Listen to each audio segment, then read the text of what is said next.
มาเก็บผักตำดิ่งเด้อพี่น้องมาสิไปออมไตไก่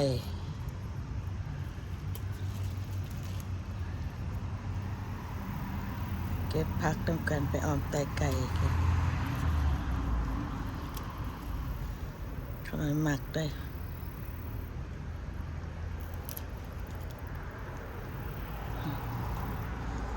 เก็บอ่อนๆเนี่ยอ่อนๆ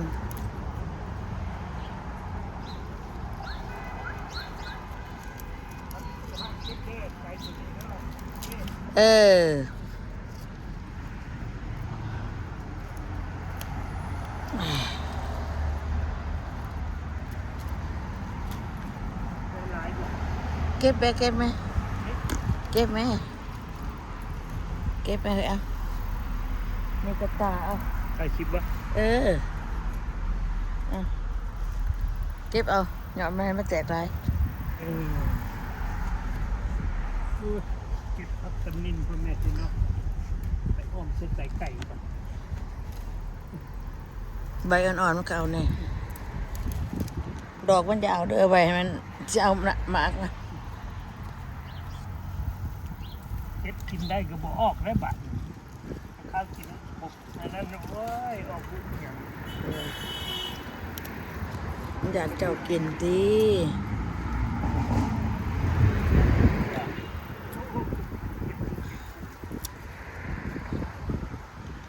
อยากกินดีเนาะจะมาออกให้กิน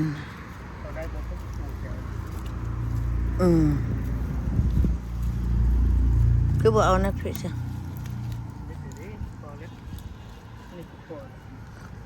เอาใช่เอาพ่อเข้าไปแกงก่อนเด้อพ่อเด้อวะคือพ่อไว้เสียละเราชวนป้าเจ้าเต่าเอ้ยยอดบักบวบเลยคือเบาโอ้ยเพื่อคือเบาไปแกงเลยพี่น่ะเอาแม่นี่โอ้ยพอเท่าบจักของแสบไปแกงสิป้าไปเฮ็ดยังแกงกิน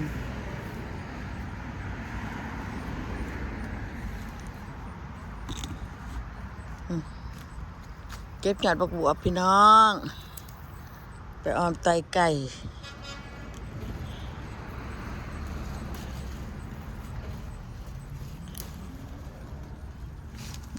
งามเลยกินกันยังไงยังมีสรวยอยู่บุราวิตัดมาตัด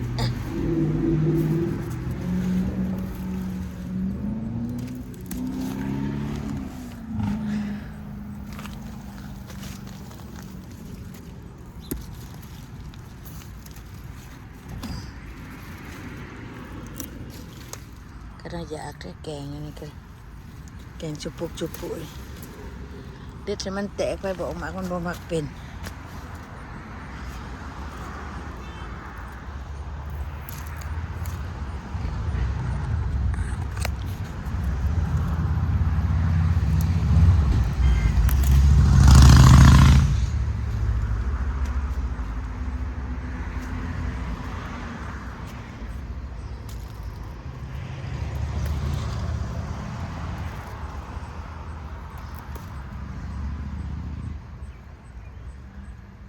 สิเท่าไปใส่สายรัน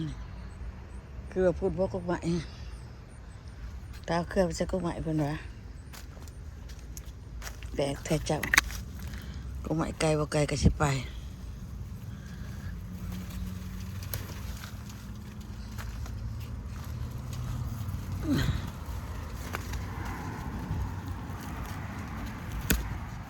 โทษพี่น้องคิวกระติงแล้วก็ยังไงไปส่งให้โต๊ะนี่ก็นี่เด็กเก็บได้จ้ะ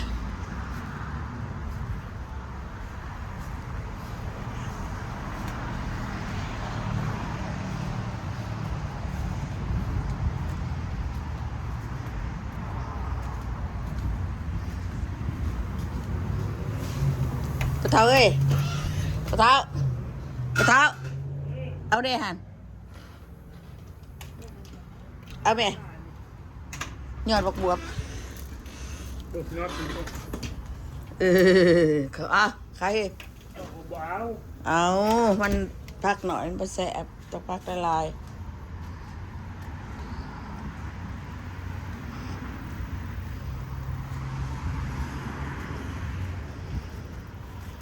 นี่พักละลาย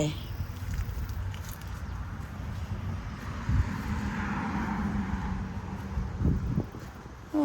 วันนั้นตัวกระไรแนวเลยแหละไปน้องเลย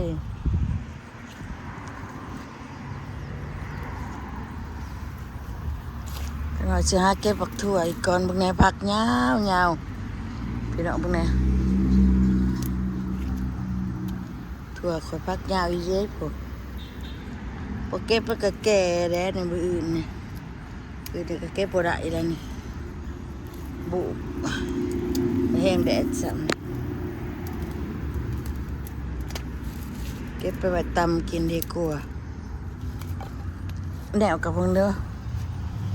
เก็บบ่ทันก็ใหญ่ยาวยืดยาว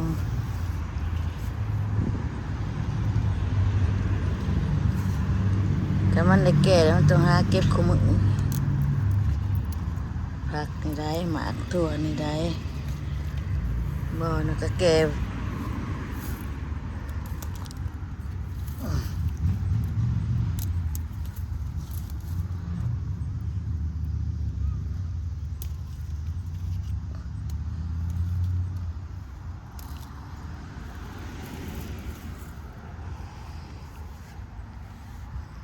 มาเราเก็บก่อนไปเก็บได้เดี๋ยววันวันเนี่ยนี่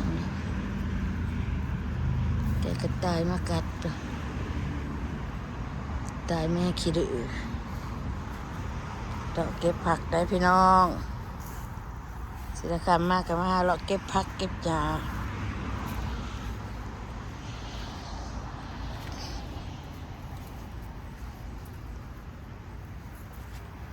นี่บักทั่วแดงเลย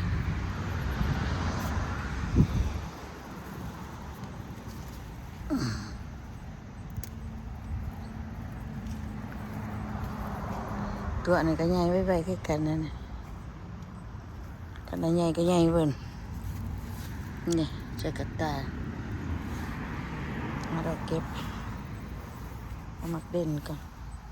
มักเด่นก็คือกันในขนาดชุกก็พร้อมกันได้พี่น้องเลยนี่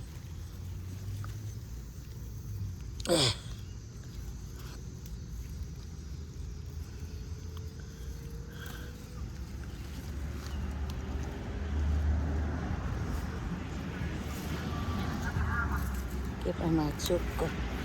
ขนาดชุกก็กินบ่ทันน่ะกินบ่เบิดคือกัน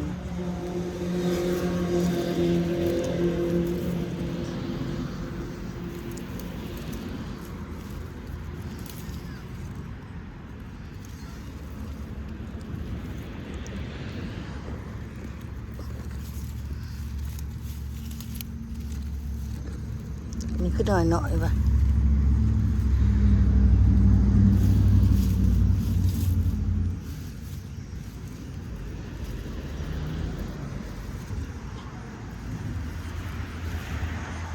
เก็บผักเก็บหญ้าทำมากะนอนพี่น้องเมื่อยเจ็บแขนน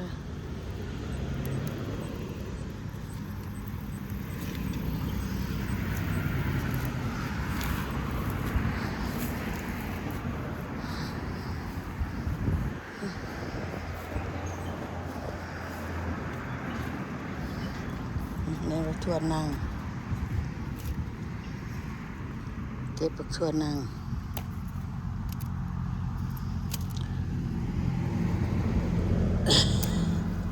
ตัวนั่งตัวนอน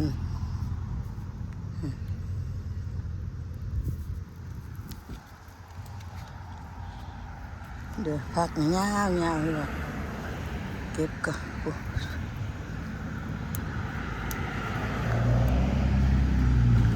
พี่น้องมักทั่วนะเด็ดแบบนี้กินได้เถื่อตาโบเด็ดแบบนี้นะ นี่มันยังสิปงอยู่นี่ดอกมัน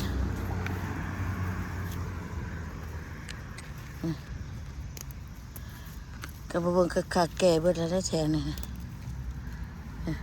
ดอกขาวอยู่ในเครื่องเปิดเบิ่ง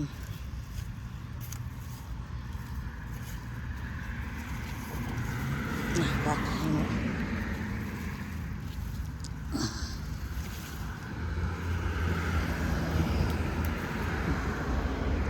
มาเห็นกระแก่แล้วนะ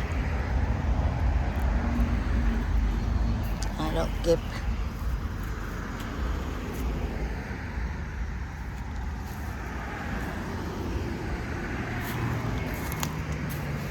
โทษพี่น้องเสียสายเสียครัว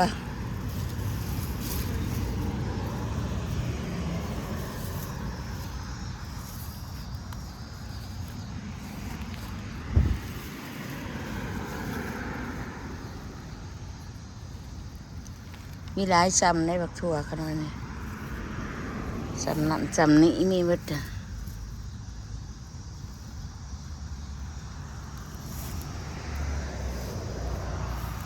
ป้าตัวพักกันแย่ขึ้นยังนักพี่น้องติดตัวแต่บุญในสิบริตัดตากตัวนี้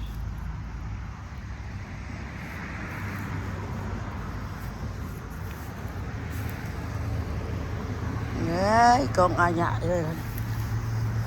ให้มาเก็บบักถั่วก่อน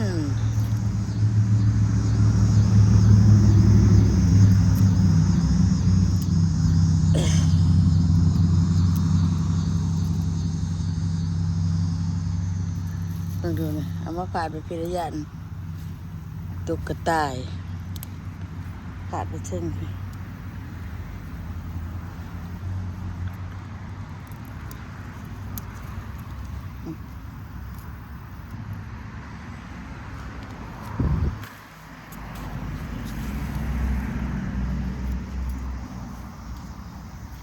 ต้องดูนะพักยาวๆพี่น้องเลย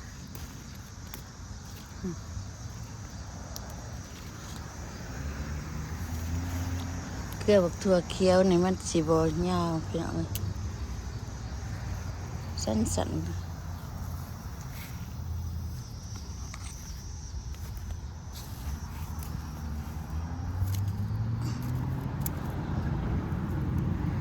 จะเห็ดดัก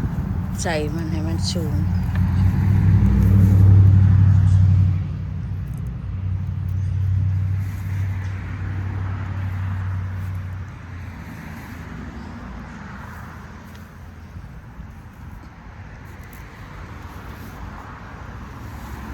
กกพักกันจองก็จะมันงามก็เห็นเป็นดอกละน้ำเบิดละบอลย่างนี่เนาะป้าตัวพักกันแย่งพี่น้องงามบ่งามอีเดียวเหรอขนมเอามาปลูกเต็มซ้ำอันเนี้ยนี่ก็คือต้นพักกระจอง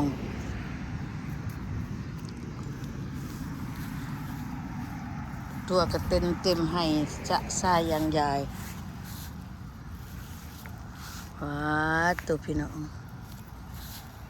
ร้ายใจร้ายว่าหาเบิ่งหมกแตงก่อนพี่น้องมีแจ็คหน่อยช่องหน่วยบ่ขน่อยบนนั้นมาเปิดแต่หึงนะดีว่าหมกแตงนี่ยังน้อย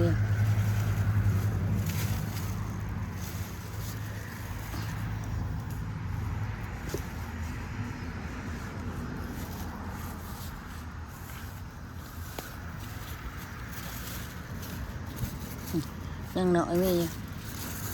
ตัวท่านใหญ่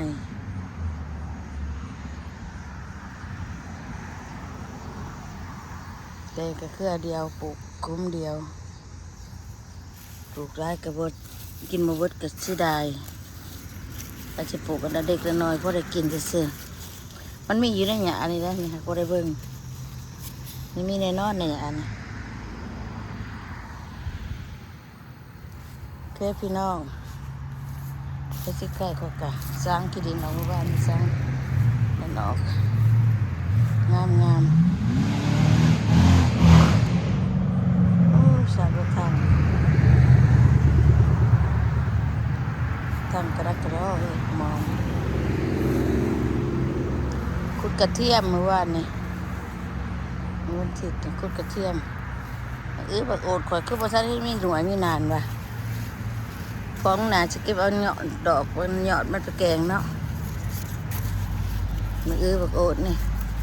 ก็สิได้กินนะมื้อนี้คือว่าปีนี้คือว่าปีแล้วนี่พี่น้องเอาอยู่ดีมีแห้งกกมอดก็งามงามเห็นบ่อยู่ดีมีแห้งด้วยพี่น้องโชคมันดำด้วยจะช่วยจักเถื่อกระเทียมกับบริมาคุดด้วยนี่เมื่อยได้นอนพักผ่อนมันก็ยังไรปลายมันไปสันละเดินตาบักอื้อหมากกระบมีแต่เครืออันดอนเครือลายแท้ลายว่ามันมีหมากตอนนั้นสิเป็นหมากแล้วมีหมากสิได้กินยังไงวันนี้ก็ดอกไม้งามพี่น้องอยู่ดีไม่แห้งเอาอย่าลืมกดไลค์กดแชร์กดติดตามด้วยพี่น้องเด้อขอขอบใจนะพี่น้ำหนองทุกขู่ทุกคนเอาไว้